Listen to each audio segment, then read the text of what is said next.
Welcome to a DPS Gold Proving Grounds guide for Balance Druids. These are the talents that I recommend taking. These are my current glyphs, so they don't have an incredible effect on Proving Grounds. And this is what passes for my equipment. It has a primary focus of mastery. Now, Boomkin Druids are all about the starfall. That is all you've got to really know with Boomkin Druids for many of these waves. You push starfall and you mow down all the waves without too much trouble. Now, this doesn't mean that Boomkin Druids can completely blow through Gold Proving Grounds. In fact, they do have a bit of an issue with single target DPS near the end when you've got to deal with a new type of ad. But for the most part, for many of these waves are completely trivialized by starfall. Now, wave 2, you have to deal with a new type of ad, and that's the illusionary banana tosser. Now, what this ad does is he spins around the corner of the room and throws bananas at you. If you are struck by these bananas, then you take a debuff on yourself that reduces your chance to hit by a very large amount. In other words, your DPS just gets absolutely destroyed if you're struck by one of these bananas. Thankfully speaking, however, with Boomkin Druid's ability to completely do almost all of their DPS in motion, this effect is pretty trivialized. You push Starfall, and you run around in circles and mow everything down. As you can see here, I'm just going to go ahead and bash that guy, bash the healer, and beyond that, I don't really have to do much. I just make sure to run that amber into the healer, mow you down, debuff you, push Starfall again. Go ahead and interrupt that. And down he goes.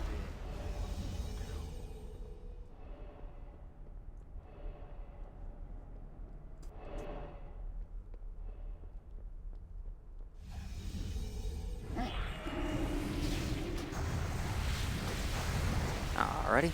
Now I'm actually going to need to let the heal go off, the first heal go off, unfortunately. That's kind of a problematic thing. One issue that the Boomkin Druids kind of have is the fact that they don't really have a reliable interrupt. Their interrupts are on fairly long cooldowns. So they only really have two, to be perfectly honest. They've got your bash and your solar beam. So as a consequence, you have to be able to pace those out properly. And the last one, I ended up having to blow 2 interrupts in the last wave, so that meant I had to let that one heal go off. Thankfully speaking, it didn't really matter, as I was able to just blow some treants on him and trivialize the effect. Now in wave 5, you got to deal with another new type of ad, and that's the illusionary banshee. Now what these banshees do is they have a little timer over their head. You'll see it right here. If that timer goes off and they're still alive, then you will instantly lose the wave. Period. You'll just instantly lose. Boop. Finish him off. So absolutely make certain when you're fighting these things that you burn them down fast, the instant they spawn. If you don't, you will fail the wave. Now this wave, you've got to deal with 2 healer ads at the same time. Now this can complicate things, unless of course you just push Starfall, which forces the healers to heal the vermin instead of healing each other. If you try to just single target the healers down on the other hand, then you simply will fail, because they'll just spam heals on each other the entire time, and you'll never be able to get them down. With Boomkin Druids, however, you just can, of course, push Starfall, which absolutely wrecks the little vermin ads, and that causes the healers to heal them, and you don't even have to interrupt a heal. They'll just keep healing the vermin, which is pretty inconsequential. Alright, as you can see in here, I'm just dotting up all the different targets. Just going to go ahead and bash that, and there's one of those ads. Got to burn him down. Let's go ahead and burn that too. Push Starfall. Oh, I don't have it up. There we go. Gonna go ahead and interrupt that. kite that amber into him just to reduce his damage.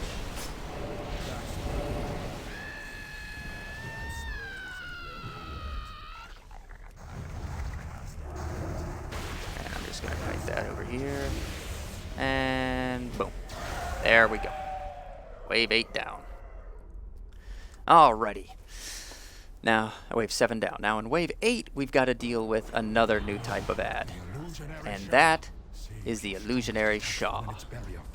Now what the Illusionary Shah does is when he first spawns, he's pretty much invulnerable. You really can't do much to him, so don't really even worry about trying too much. He's got a little shield buff on himself that reduces the damage he takes by a very large margin. The only thing you really can do is try to set up your damage on him, as you can see I'm doing right here, and wait for that shield to fall. Once that shield falls, then you can completely unload on him. You see, I'm going to unload a bunch of those and begin spamming. Boom, hit him with that. Boom, hit him with that.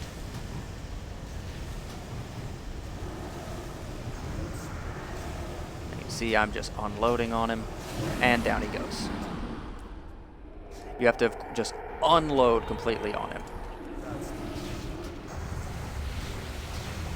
And now we got to deal with one of these monkeys, and we got to deal with the healer. I'm going to stick kind of close to the healer so I can interrupt that.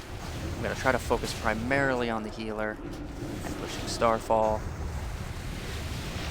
I'm going to go ahead and pick up with a Berserking buff right now, just to enhance my damage a bit.